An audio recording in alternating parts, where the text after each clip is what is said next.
যেই দিন ঈদে মিলাদুন নবী হবে সেই দিন ট্রাকে করে আল্লাহ রাসূলের প্রতি ভালোবাসা দেখানোর জন্য বের হয়েছে আর বলছে ইয়া নবী সালাম আলাইকা, বলে না? অথচ এই বাক্যের মধ্যে যে আল্লাহ রাসূলের অপমান হয় সেটা কিন্তু আমাদের এই ভাই জানে না। আমি তাদেরকে বলতে চাই, হে ভাই, তোমরা যারা ইয়া নবী সালাম আলাইকা পড়ো, তারা একবার আল্লাহ তার রাসূলকে কিভাবে ডেকেছে একবার তো দেখো। সারা কোরআন একবার তো খুলে দেখো।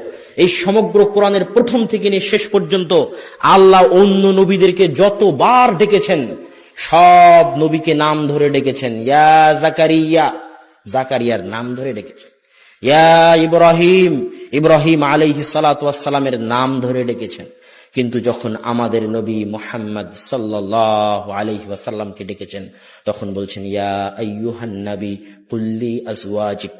আইয়ুহান নবী, আপনারা তাশাহুদে পড়েন না আইয়ুহান নবী? না তাশাহুদে ইয়া নবী আছে? তাশাহুদে কি আছে? আইয়ুহান নবী আছে। তাহলে ইয়া নবী আর আইয়ুহান নবীর মধ্যে পার্থক্য কি?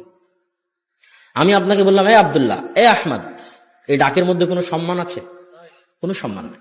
আপনি প্রধানমন্ত্রীকে ডাকতেছেন মাননীয় প্রধানমন্ত্রী, মহামান্য বিচারপতি, সম্মানিত জনাব অমুক অমুক, ডাকেন না? তো আল্লাহ সুবহানাহু ওয়া তাআলা যখন তার নবীকে ডাকতেছে তখন বলতেছে ইয়া আইয়ুহান নবী, হে মাননীয় নবী, হে সম্মানিত নবী, হে মহামান্য নবী, হে সম্মানিত নবী,